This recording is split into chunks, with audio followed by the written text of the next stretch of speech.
What up, YouTube? It's your boy Banks, and we back in the building. You feel me? It's True Talks, cause True Talks. All right, let's get straight right into it. So you already know.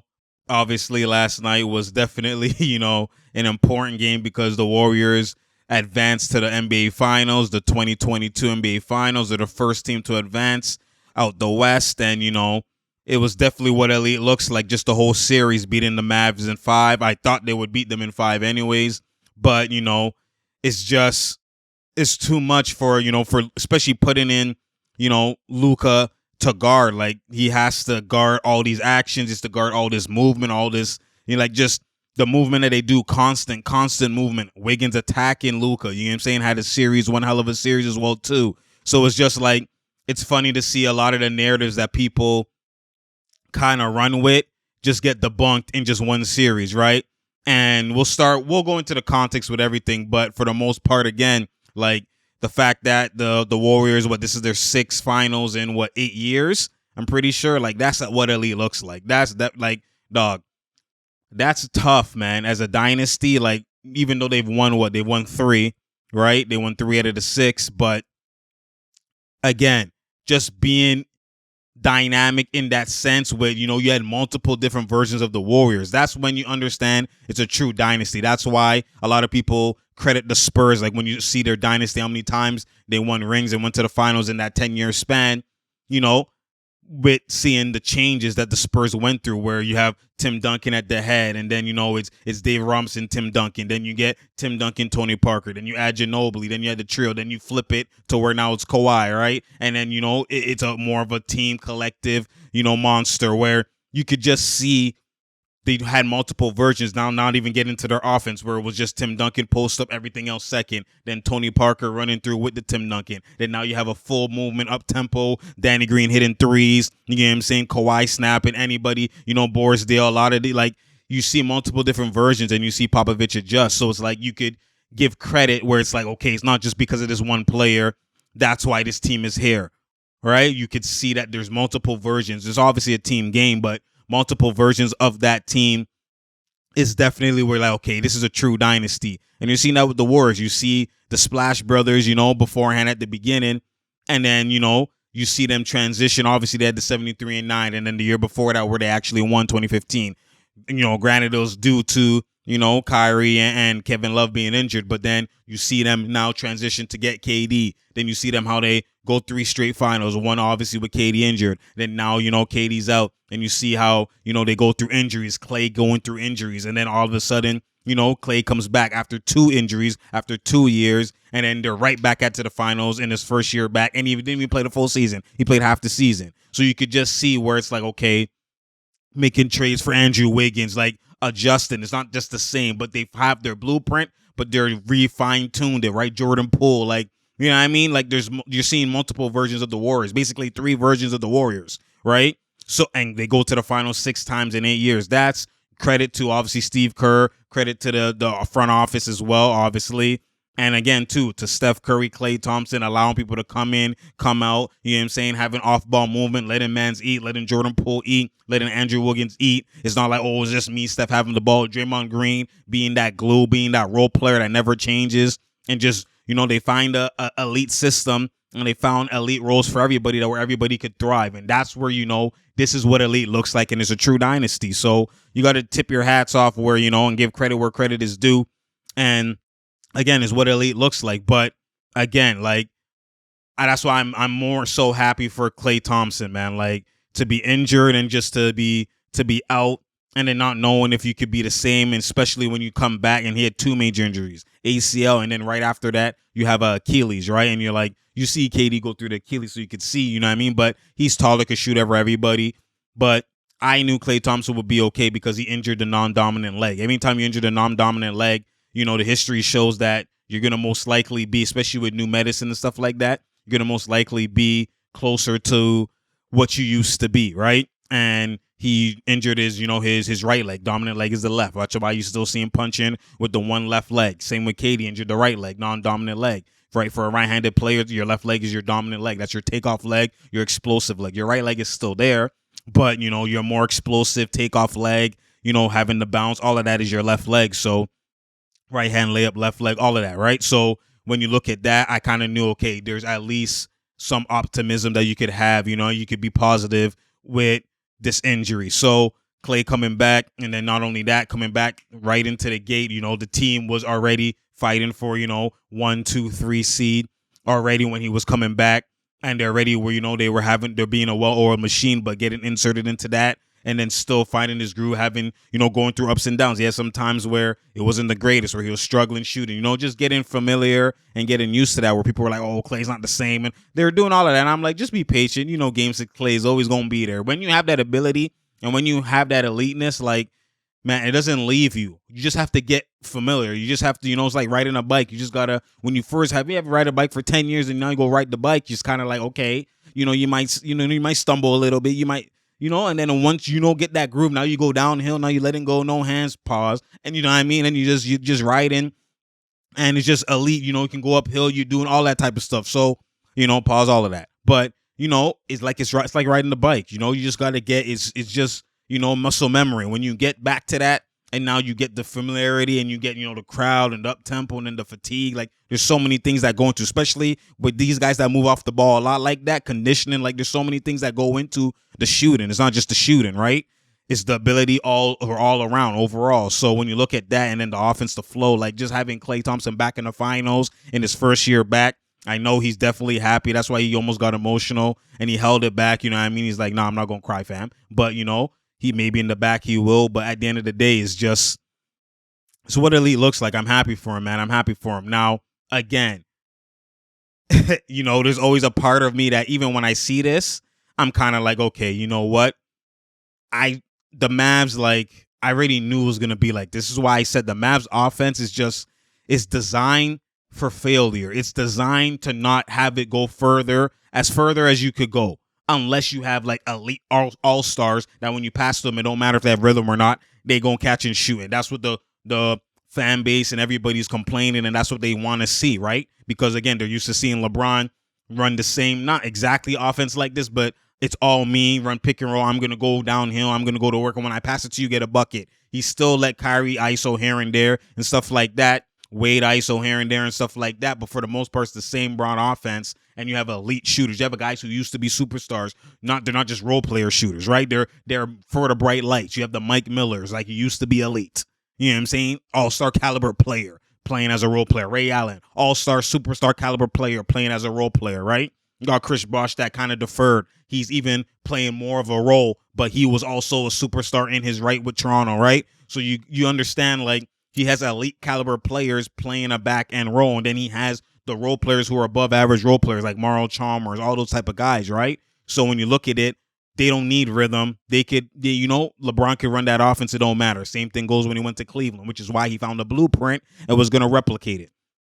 Right? Same thing when you have Caleb, you have Kyrie, and you have all these guys. You have Richard Jefferson, you have, Kyle Korver, you have all these guys who the rhythm don't matter, right? J.R. Smith, 6 Man of the Year, an all-star caliber player playing as a role player, just spotting up. Like he wasn't even going into a bag, right? Like he was literally spotting up for the most part and just transitioned his game to being a lights out, catch and shoot shooter, right? So when you look at that, guys have transitioned their game and sacrificed their game to play with LeBron because it's the LeBron offense. And it's not no discredit in terms of LeBron, but it will only work and maximize when you have eliteness around you. But when you have role players, like when he had Jordan Clarkson, Rodney Hood, guys who aren't catch and shoot guys but could be elite if you let them eat, you know what I'm saying? That scenario, you're going to only go as far as you could go. And LeBron is hella elite in that play style. He took them past the Celtics, the young Celtics, in Game 7 in Eastern Conference Finals on the road. Elite play. Like, that's why he was killing throughout the whole playoffs, and it's designed for his usage, and every play is Bron. You better kill. But in the finals, that's why he had 51, and after that, it became a blowout, right? So when you look at it, it's harder. You're not going to maximize your team. The individual's going to maximize. And if the individual is that great, his maximized version of himself can actually give the team wins and propel your team to even get to the finals. That's how elite LeBron is. That's how elite Luka is. He can propel. But Luka only advanced when what happened? Jalen Brunson goes to work. Spencer Dinwiddie goes to work. Go in the corner, fam. Let them go to work, eat. But this offense, sometimes his bad habits, like last game yesterday, Luka had 28 shots and everybody else, 12 and whatever. Like, it wasn't the same balance, same usage. So when you look at it from that perspective, this offense isn't designed for the team to be its best version. You individual will be, but the team won't be the best version. And that's what I was complaining. That's why I'm like, this is not, obviously the Suns broke down, CP3 injured, all of that type of stuff, but this was not designed. Like, the Warriors will clamp that for the most part because they'll switch everything. They have great defense. And then not only that, they'll tire Luka. They'll tire all these other guys because their movement. Like, they attacked Luka. Wiggins attacked Luka. Steph attacked Luka. Clay attacked Luka. They put him in so many actions, and it was unguardable. But again, he's killing on offense, so you're not going to take him out. Obviously not.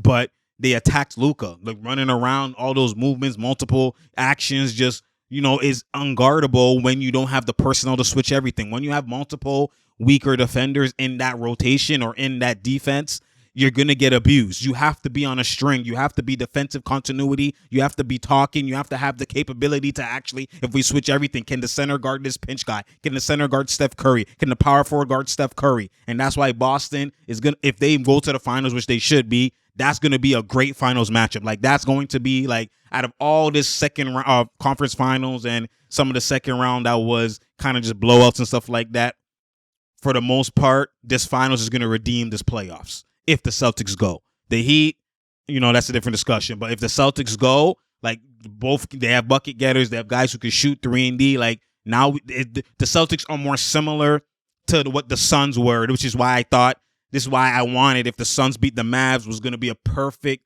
conference finals matchup. That you see how the Celtics and the Heat went 6 games. They had injuries, whatever, but it went 6, could go 7. The Suns and Warriors guaranteed 6 games, guaranteed. And closer games as well, too. So when you look at it from that perspective, that's why I'm like, Clay got tested, but he didn't fully get tested because he's running around freely with guys not defending to that, to that caliber. He got tested more so in the Memphis series because they had the personnel to switch a lot of the stuff, right? Which is why every game was kind of closer, even on the game 6 and stuff like that. Like, there was closer games. But, Clay didn't get tested to like that. If the Suns, they have Michael Bridges, Cam Johnson, Jay Crowder, D-Book, like, a lot of these guys have one-on-one guarding ability, right? And it's going to force Clay to have to one-on-one. And that's where you can really test, am I fully back? You know what I'm saying? Like, that's where the test was. And that's what I wanted to see. He's going to get that test in the finals, you know what I mean? If the Celtics go on, even if the Heat go on, they can switch everything too. But, that's the only way to guard the Warriors' movement. So when you have an offense like Luka's, this only can go so far. I kind of always was hesitant, to, like, say that team is going to be elite, like, in terms of facing other elites, right? I'm always hesitant in that, retrospect. And for the most part, like, when you just look at it, man, it's just, that's not the recipe for success. It's not the recipe for success. Having movement, having guys that can one-on-one, having a mix and a flow, like, you always have to have one-on-one guys that can get a bucket. That's the first part of the recipe for success. This is why the Warriors, even with this dynasty and with this personnel, without KD, they more so struggled in the finals, when it came to having guys that could get a bucket one-on-one, unlimited ability, right? Even versus the Rockets, they struggled. If they didn't have KD there, they would have definitely lost, right? And then when one of them, so it's like, you have to understand, like, having the bucket getter is the first part of it, right? The elite superstar talent bucket getter, right? Having at least one of them. 2 is preferable, right? But having at least one of them, you could get it done. Like, with Kawhi and stuff like that. You've seen it with the Raptors.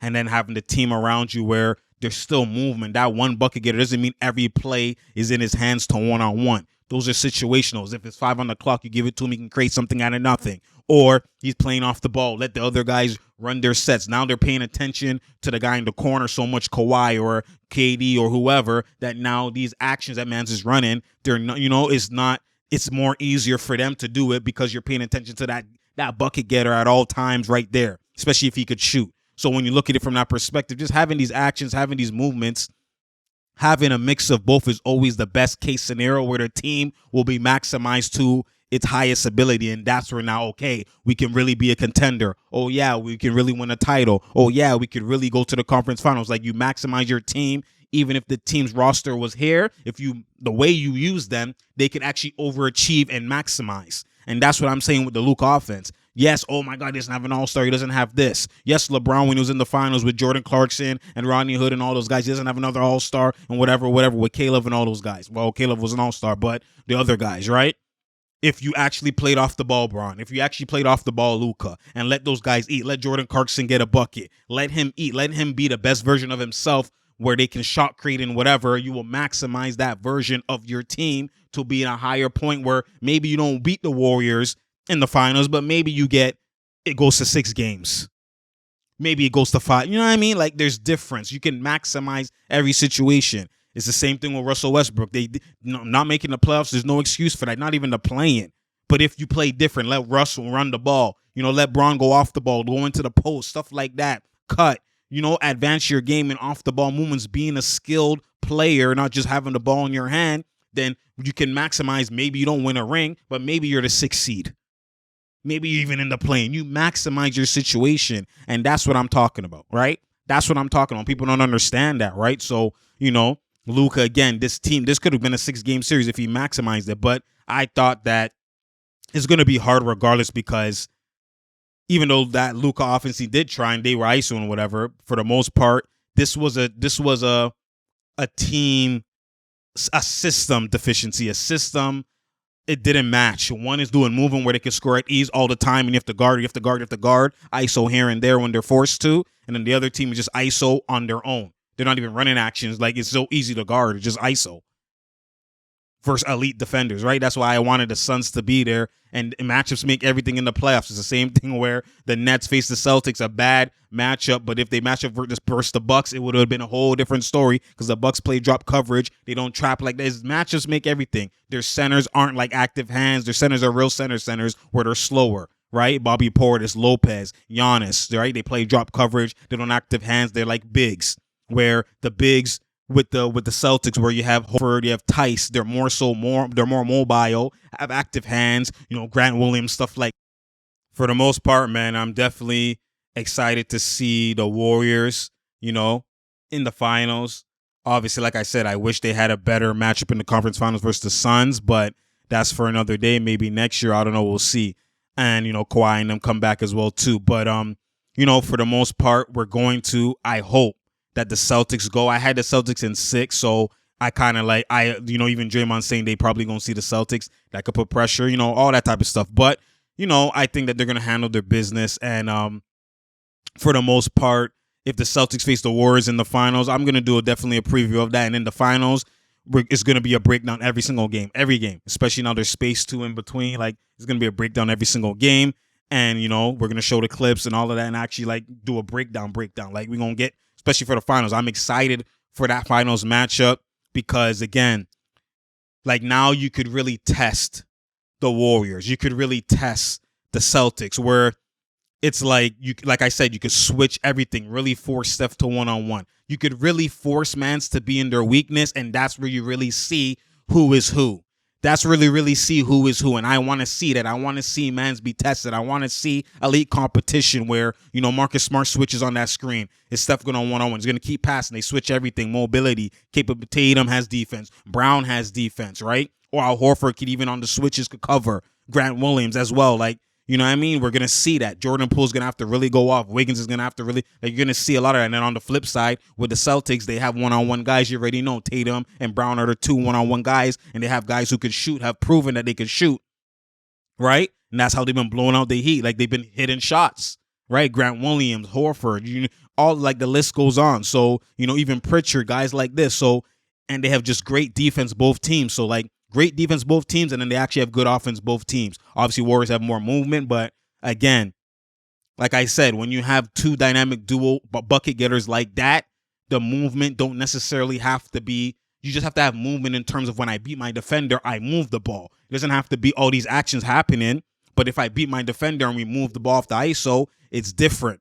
Mans are still getting shots, there's still continuity, there's still offensive chemistry. You know what I mean? It's still movement, just a different version of it. Where the Warriors movement is not from ISO, it's from just movement all over the place. Both are moving, but it's different how you move. So, that's what you got to understand. So, it's 2 different styles, but very similar in terms of defensive principles and stuff like that. So, that's a match made in heaven. I'm excited for that. So, I hope, I hope, especially You know, you have the older Warriors, you know, Steph Curry and whatever. Then you have the younger Tatum and Brown, their first experience, but it's not their first experience. They've been to conference finals as their third time. Like, you know what I mean? So it's a match made in heaven when you look at it. So I'm excited for that. Again, hats off, credit to the Warriors. Again, credit to the Mavs for even getting this far. I didn't think they'll get this far. I won't be the one to cap and lie like as if I thought they're going to beat the Suns. You know what I'm saying? I thought they would lose to the Suns. So, but for the most part, when you look at it, man, it's just what elite looks like. You know, at the end of the day, you got to understand that, you know, it's just what elite looks like overall. And again, it's good. Hopefully, it's a great finals. Hopefully, we get that. And hopefully, we don't get, you know, a situation where it's just straight blowouts and stuff like that. Because these blowouts have been very underwhelming. Like, it's not been what elite looks like, man. That's why it's like, am I really going to break down the blowouts? Like, dog, I was like, who has time for that, man? Anyways, you already know what elite looks like. You know, I'm excited. Hopefully today the Celtics win. I'm expecting them to. And if they do, we'll do a breakdown as well, too. Again, and, you know, then we'll do a finals preview matchup. And I think it should start Tuesday. Should be, you know, the finals first game. But we'll see how it goes, what elite looks like. You already know. It's True Talks. It's True Talks. Share, like, and subscribe. We out here. There's no doubt here. There's no drought here. You feel me? I appreciate y'all. You already know. So what elite looks like, man. Again, click that notifications button so you know when I'm here. Because I'm here. You feel me? Spread the word. You already know, man. It's what elite looks like. Tell a friend to tell a friend to tell a friend. You feel me? I appreciate y'all, man. You already know. And I'm out, man.